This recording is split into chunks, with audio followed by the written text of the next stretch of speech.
Right on. Thank you very much. Let us start by seeing some hands. Who of you knows OWASP SAMM?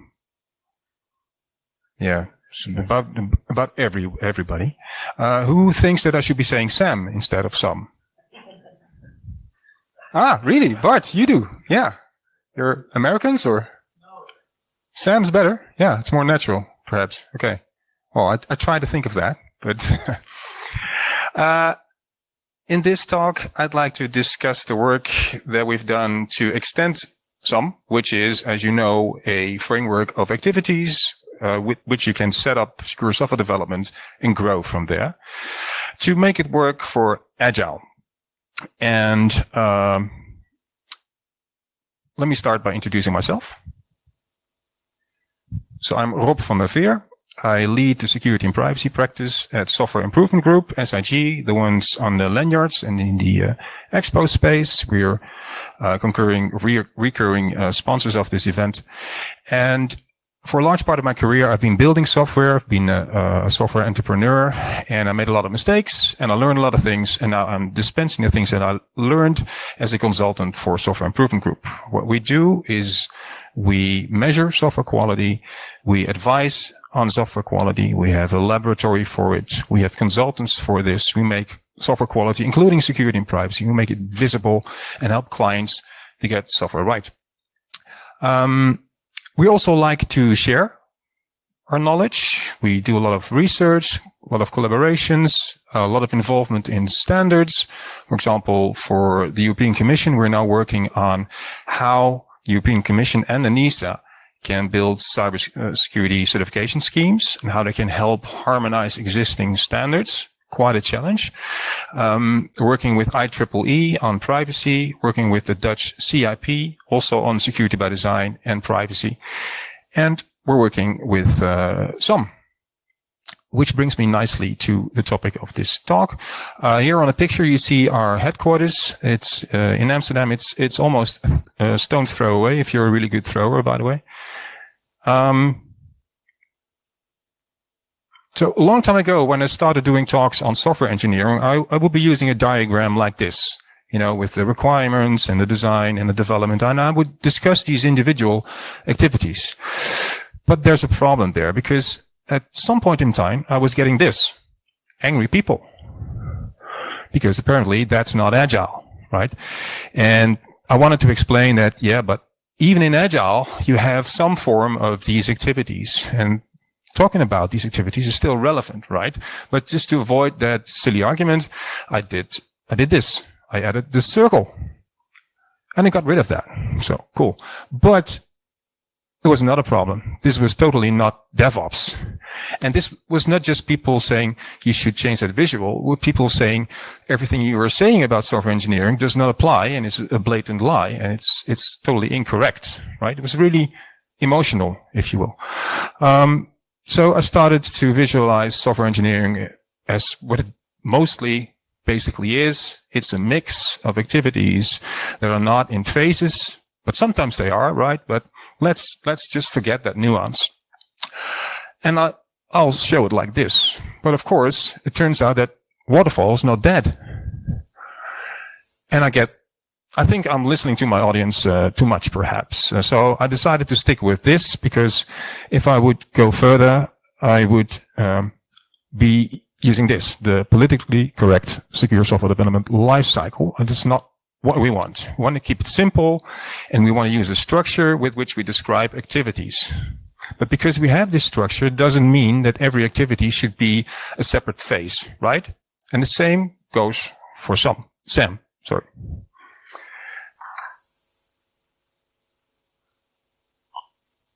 So SAMM is a flagship OWASP project. It describes activities according to business functions. It describes maturity, very important. So you can start real easy with every activity and then build from that.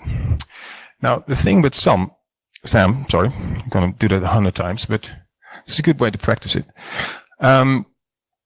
It's a process agnostic, right? So it doesn't describe how you apply it in Agile or in Kanban or in Waterfall, because it wants to provide a generic model and talk about the activities. So what you would get is, of course, angry people saying this is not agile. And they have a valid point, because it turns out to be not really easy to find out how you make agile successful, how you make security successful in an agile environment. Because what is the challenge here? The challenge is that all these activities you need to squeeze into a sprint, because at the end of the sprint, you want to have had security built in, and you want to ideally be able to release the software. And this is where the challenge is. So a brief one-on-one on Agile. I'm taking the popular Scrum method as an example here. You're doing sprints, so you're doing iterative release and building of software in 3 weeks, 2 weeks, 1 month, typically with a team of typically 8 to 10 people, of builders and testers. You're preparing your work in a backlog.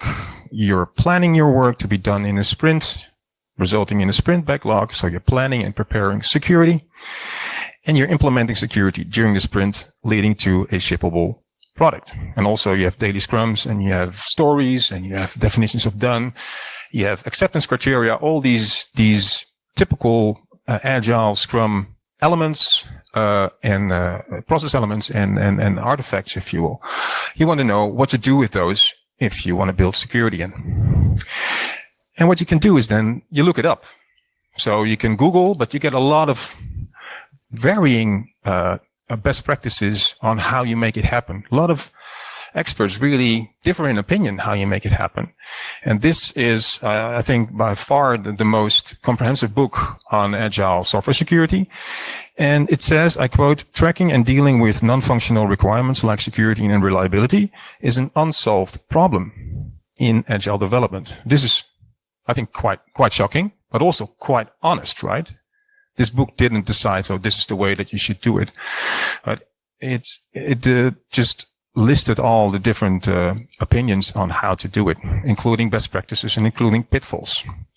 Also what we've done. Just to illustrate the problems in practice, I took out some customer quotes, some real customer quotes of clients of ours about agile security. First, this is a typical one. "We need to show nice features every demo, so there's no priority for security." In a typical agile situation, in Scrum, for example, you have the process element of doing a sprint demo. So the idea is that you show the functions to the business, and just to show, yeah, we've done this, and are you happy, and get the feedback. The tendency is to focus that very much on the features, and that the non-functionals, so things like security and reliability, are not mentioned. And the best practice is just to involve them in your story, to explain to the business what you've done to make the system secure, so that they realize, this is quite good. And you, in such a demo session, you can make it really something alive, like using some examples of incidents that have happened, to be really clear about how important security is. We do security in separate sprints because we cannot fit security in every sprint. And this is something that I understand why it comes into existence. But the problem is you can do this for some verification, focus that in certain sprints, but you cannot skip building in security onto some other sprint, because you'll be doing a lot of rework. You need to find a way to include building in security in every sprint. We have a wiki with 400 rules, and we'll see results at the next pen test in 6 months. This happens a lot. So people do a lot of good work to collect all the coding guidelines and all the ASVS and all the mobile ASVS, et cetera, rules, and somehow they need to transfer it to the teams. And one way to do this is to put it on a wiki. Another way to do is to do the training. But in the end, people cannot remember and totally apply all the time these 400 rules. It just doesn't work. So you have to find another way. And there's a good way. And I have an example of how you can make that happen in Agile. And also this pen test in 6 months is way too long. Feedback cycle, of course. You want to have feedback almost every sprint. Then this one, rerun this tool every sprint, and voila, we are secure. So this is based on the idea that you You have to automate your verification. You have to automate your testing. And that's a very good practice to strive for. But you also have to realize that some of the issues in software you just cannot detect using tools. You just cannot. You have to do manual reviews of your design, of your code. You have to do, things that only experts can do. So you have to find a way to make them really fast. And I'll have more on that later. And finally, we've made John responsible for security, so now it's no longer my problem. So you probably recognize this. This practice is based on the idea of appointing someone who has a certain responsibility in the team regarding security. And that's fine as long as everybody else feels the responsibility as well. The responsibility for this champion person is ideally the role of a liaison. So somebody who takes the responsibility of bringing people together and sharing knowledge. But it's not the person that needs to take care of security. And it's not the person that will be responsible at the moment that there's some security incident. So that's also a demonstration of what a pitfall is. And we've collected a lot of these pitfalls in the Agile notes. Which brings me to the Agile notes, the SAMM Agile notes. It's work that we've done in collecting best practices and pitfalls from practice and from literature. So I see a lot of development teams, and my colleagues see a lot of development teams. My peers in the industry see a lot. I work with a number of them, did interviews, did observations, and notably I work with Michael, who's sitting right here, who works for Centric, who's involved at Centric, and he is implementing security, is making sure that it happens there in the many development teams that they have there. So it's very useful input from you, Michael. I work with the SAMM work group, and I work with a work group from the CIP. And this is how this got initiated. It's a bit of a side story, but I think it's an important one. It's April 2018. And I'm part of a working group at CIP, which is a Dutch organization that creates pragmatic guidelines and standards, if you will, to aid mainly government organizations in security. And our assignment was to write guidance on agile software security. And some work already had been done, and I looked at it, and it was, well, mainly describing the things that have been described so many times, especially by SAMM.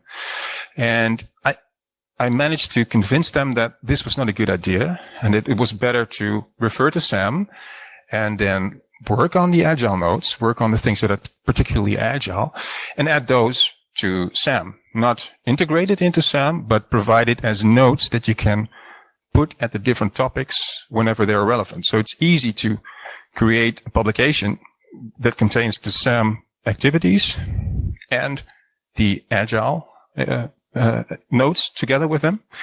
But also you can do other horizontal versions of SAMM by creating a version of SAMM that has the SAMM activities and then, for example, Kanban or DevOps editions. So you can make process specific versions of SAMM using this approach. And here you see a sort of a zoomed out view of how the Agile notes currently are. If you look at the notes, there are some main principles behind it. There's no time, of course, to go through all of them. I'll have one or two examples in this talk, but it mainly is about the couple principles. And the first one is continuous collaboration between test, ops, security, and collective ownership. The collaboration is essential because there's no time in a sprint to create software and then send it over to the security department to test it, right? You need some collaboration, continuous collaboration, and the security team becomes, if they were not already working that way, much more in a enabling and supporting role. Collective ownership is the same. Ownership should be with security teams, should be with the developers, but also with the product owner who should see really security as a business value. Of course, automating verification, automating your tests using all kinds of tools, the DOS tools, SAS tools, your own integration tests, your own security unit tests, as much as possible. And the work that remains, the key is to make that incremental. So work like threat modeling, work like code review, work like pen testing.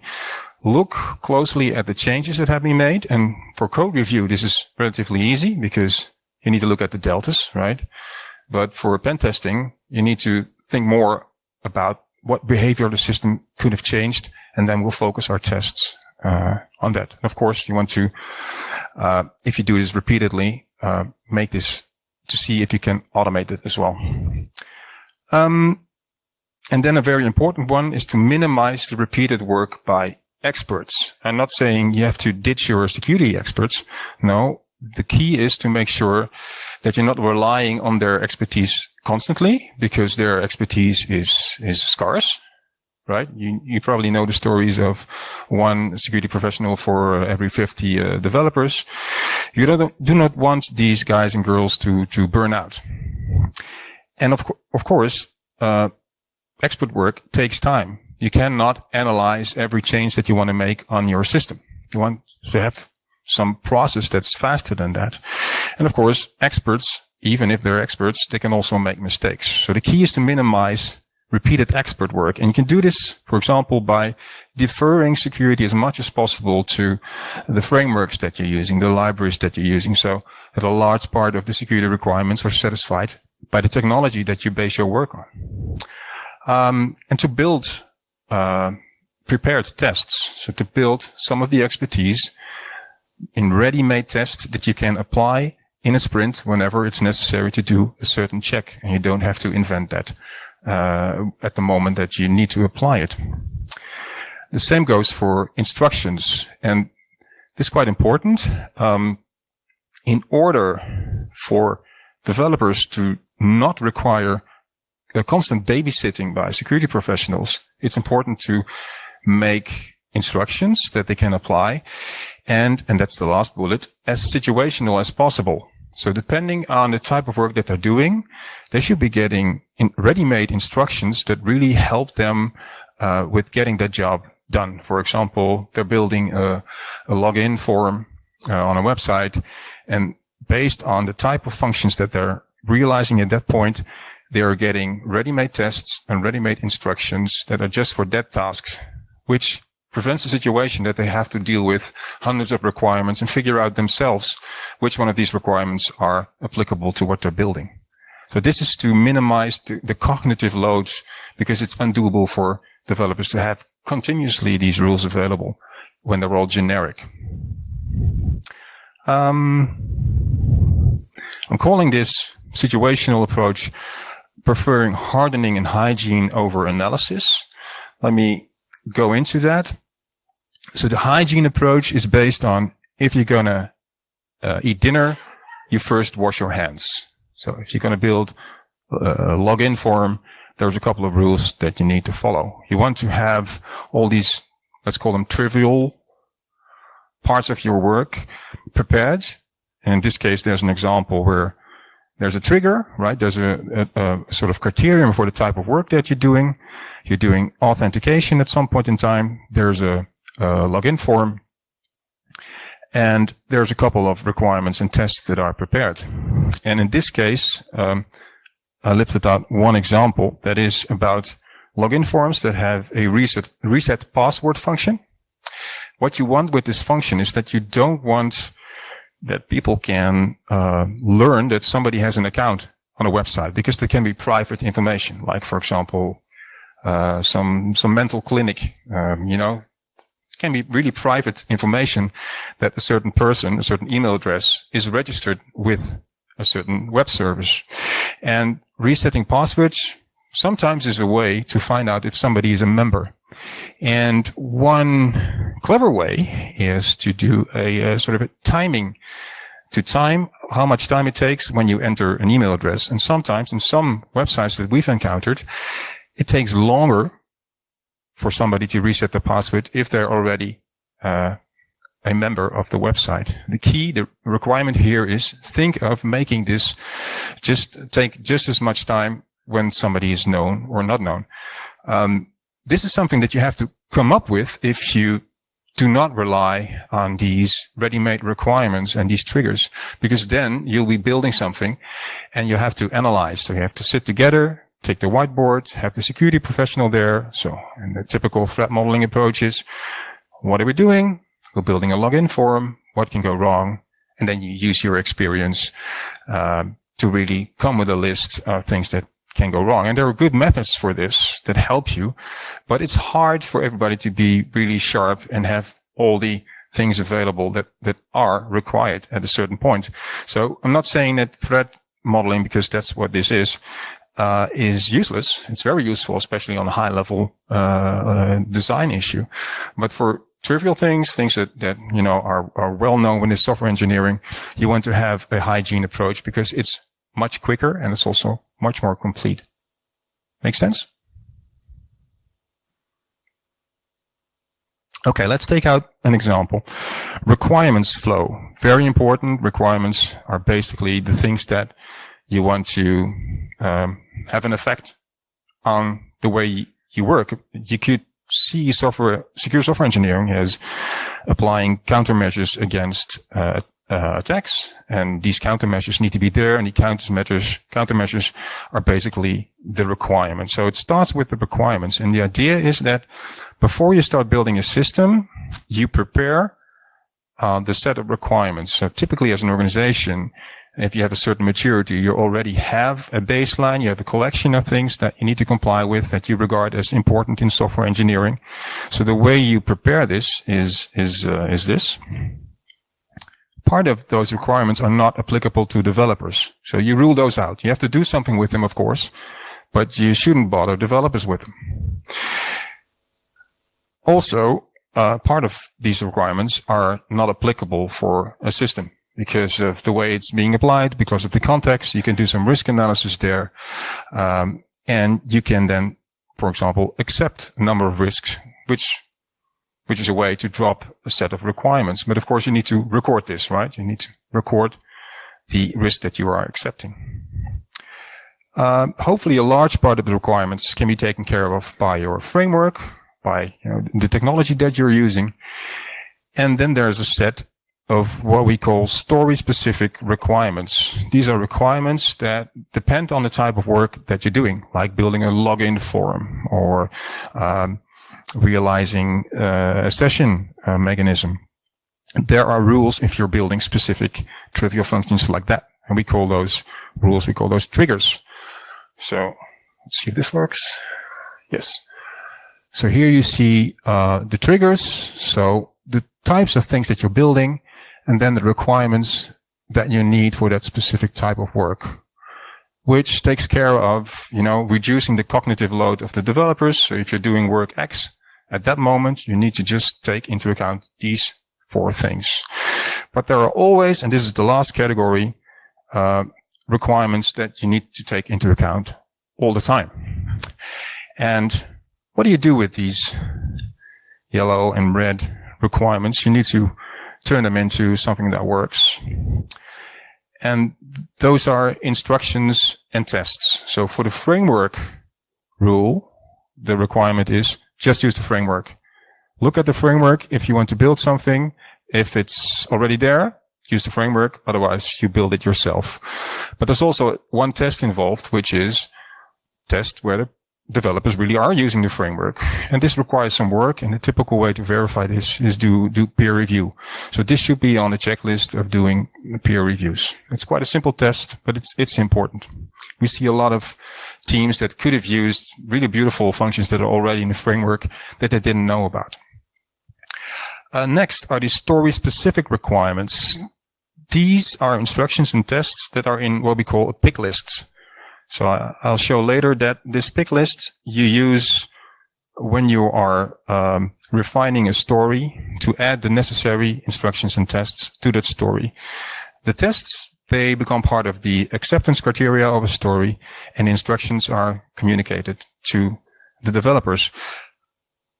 I'm saying instructions because the requirement itself can be a way to communicate to developers what needs to be done, but it mostly is it's almost like a legal document, right? It's verbose. You can you can create much nicer instructions for developers from these requirements.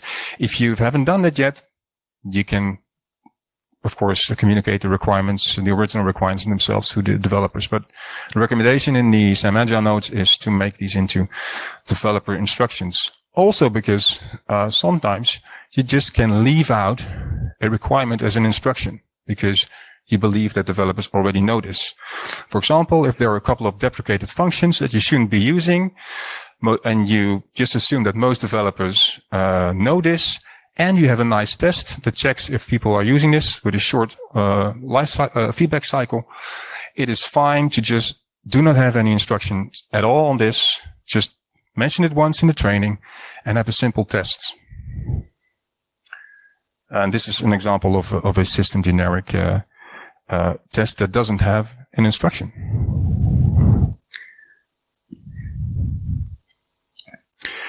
So from this preparation phase that you do before you start building a system, I have to say that this is, in an agile situation, of course, based on the initial idea of a system, which typically should evolve. So you also should revisit this preparation, this list of requirements, to see if it's still up to date with the current posture and the context of the system. What comes out of it is something that's referred from the definition of done. So a set of generic requirements with instructions and tests, a pick list, the requirements that you select per story, and perhaps a threat model that you have drawn in your initial session, thinking about on a very high architectural level about your system. Then per story, you start from the pick list, adding relevant requirements to the story acceptance criteria. And that brings me to one of the pitfalls. When you Google about how you should do agile security, you'll find some recommendations that you should do this in sprint planning meetings. Now, I don't know if you've ever been to a planning meeting. It's always a really busy meeting. You have to get the planning out. It's stressful. It's boring. And there's simply no time to in this whole plenary group to discuss all the security elements. So the best practice is to do this during refinements and during creation of the story. So you're thinking of, okay, so we need to build a login form. Let's immediately have a look at the pick list. There's no time. We should have lunch. Okay. Then we'll refine this story later. We'll create it, but we need to have added these instructions and requirements before we go into sprint planning, because then during sprint planning, you can take into account that this will take you work, right? It will take you work to make sure that resetting the password actually takes as much time for every known user and unknown users. So the result is a user story with acceptance criteria. And you use that in your process. So refinement, I mentioned, planning, I mentioned. Of course, and the sprint review is important because then you can, of course, assess how successful you were with applying security, how successful you were with planning these security elements. And as I mentioned, the sprint demo, because that allows you to also to demonstrate to the business the value of the effort that you put into building security in. Talking about demo, just thought of this tomorrow at 10:15. The real Sebastien is going to demonstrate some in a session. So if you're interested, please join that. Oh yeah, I forgot the nice circle. And this is to illustrate some other elements that are in the Agile notes.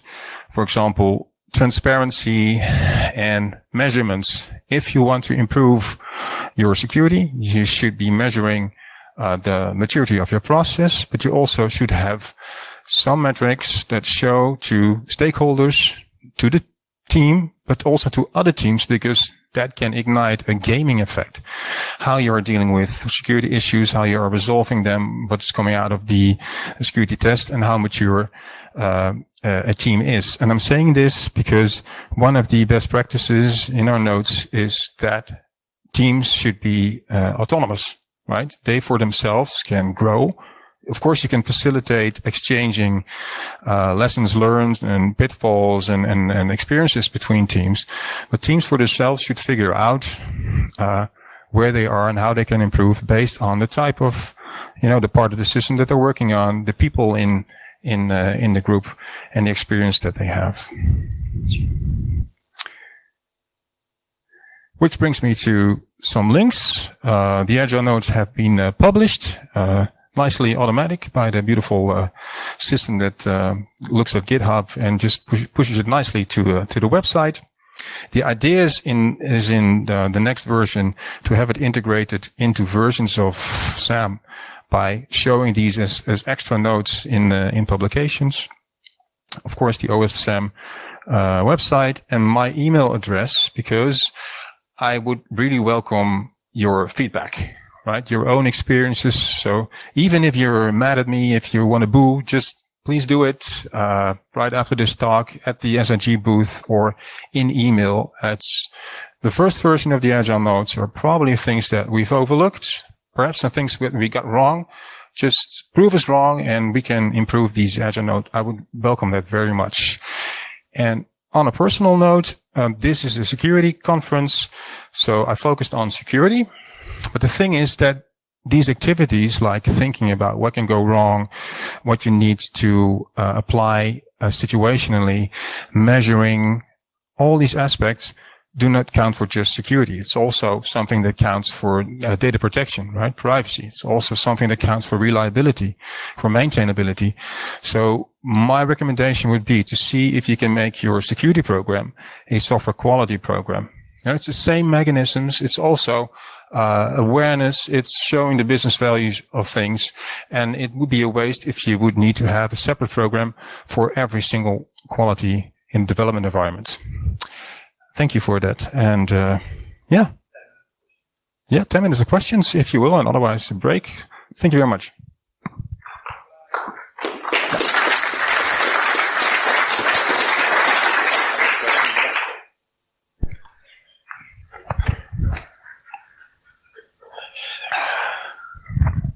On the slide with the zoomed out pages, you had one page, I think, on taken out of the grip op SSD method from CIP.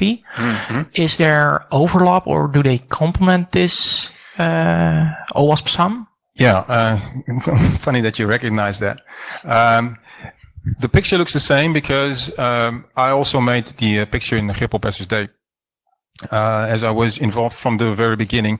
For those of you who don't know this is a guideline also written by the CIP that I mentioned earlier, the Dutch organization, and it describes how you can be clear from a client towards a software maker in what you think is secure, to set right requirements, and also to have a dialogue on this. It's based on comply or explain. It describes how you interact and measure quality. And part of this is a set of basic requirements. That's a separate document. And the funny thing is that these requirements, they don't have triggers yet. So what we're doing right now is we are extending these requirements and making them applicable depending on the situation, and really enabling applying these Agile nodes using these standards on grip op SSD. So that's the relation right there. Anybody else? Bart? All right, guys. See you around. No? No? Oh.